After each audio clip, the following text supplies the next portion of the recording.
So a bunch of you, like 3, have asked me to review this laptop, the Lenovo IdeaPad Flex 14. And this is super exciting because not only does it cost $590 US for a Ryzen 5 4500U, but it's also $850 Canadian, which is unheard of because most decent laptops in Canada cost at least $400,000. So when you pair good performance with a price and the fact that this budget 2-in-1 is beating out more premium laptops, in some cases, it's a laptop you want to talk about. Now, it is made out of plastic, it's not metal, and it shouldn't be for that price. And the plastic is not going to pick up a lot of fingerprints. They're using this very grippy material, so it just feels good to hold, very secure, but it's not going to pick up the oils.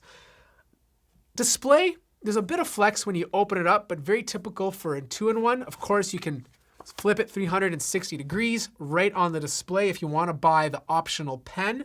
The keyboard, I love these keys. Like for a budget laptop, they feel great to type on. Even though there's a bit of flex on the deck itself, there's a tactile feel that other budget laptops don't have. Speakers, they sound great. They're not super loud. There's no bass on the bottom end, but because they're forward facing, everything's nice and clear. Touchpad is made out of plastic, but it's using Windows precision drivers, so everything's nice and accurate when you're moving around. Sticker placement.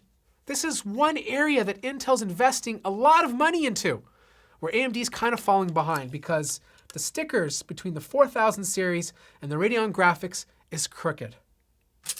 Ports, there's tons to choose from. You have your power connector, HDMI, USB Type-C, obviously not Thunderbolt 3, and your audio jack. And then on the other side, you have 2 more USB ports, SD card slot, and your power button. Now, the display is the one area they had to make a sacrifice to. I mean, it looks good visually, but once you measure it, the color accuracy is not the best. Brightness is average. It is touch, it is 14 inches, it is IPS, but I wouldn't trust it to do design work. Like you'd probably want to hook it up to a more color accurate external monitor. Now there is a webcam, and just like most webcams out there, it doesn't look that great.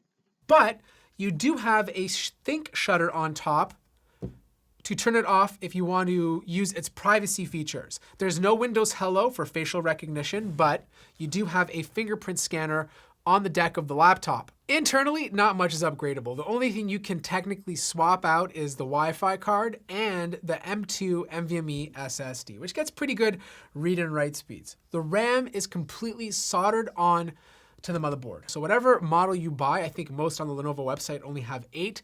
Make sure it's exactly what you want for the next few years because you're not going to be able to upgrade it. You have 2 heat pipes with 1 fan to cool the CPU and GPU. You have a 51 watt-hour battery, and battery life on this is pretty good.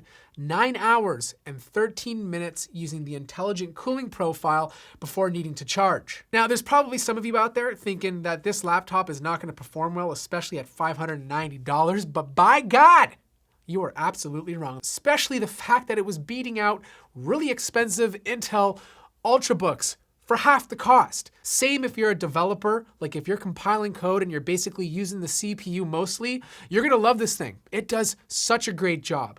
But if you're a designer or a creative and you're using the Adobe suite, this thing is not that great. Adobe Photoshop, it works, it runs, and it does decent, but as soon as you use Adobe Premiere Pro, this laptop falls apart. It was one of the worst scoring laptops that I've tested this year. And this is not an AMD problem. AMD is not doing anything wrong. This is an Adobe problem. Now the GPU inside of here is no slouch either. Like this thing is equivalent to an MX 150. And if you want to game on this, you can do it. Like I was playing Overwatch with settings to medium or low and still getting pretty good frame rates. Lenovo also has a really piece of cool software called Lenovo Advantage. You can hit Function Q and you can change between 3 specific profiles. And this determines how your laptop sounds in terms of fan noise and how hot it can get.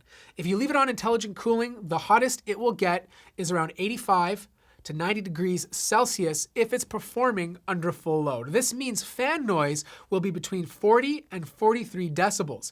If you leave it on battery or quiet mode, fan noise will always be below 40 decibels, giving you a very quiet setting to work in. However, just be careful with performance mode because I've seen the temperatures on this get up to 105 degrees Celsius, which is absolutely bananas. So look, at the end of the day, it's not perfect, and no laptop really is. But for $590, this thing is destroying some of the more expensive products out there. If you're using Adobe Photoshop or Adobe Premiere, I suggest looking at other laptops. But if you're looking for a 2-in-1 that has good battery life, has a decent screen, good speakers, and you're into development, this is definitely a worthy option, especially if you're going back to school. If you guys have any more questions about this, let me know in the comments below. You can also find me on Twitch, or you can hop onto my Discord. Like the video if you liked it, subscribe if you haven't already, and I'll see you guys in the next video.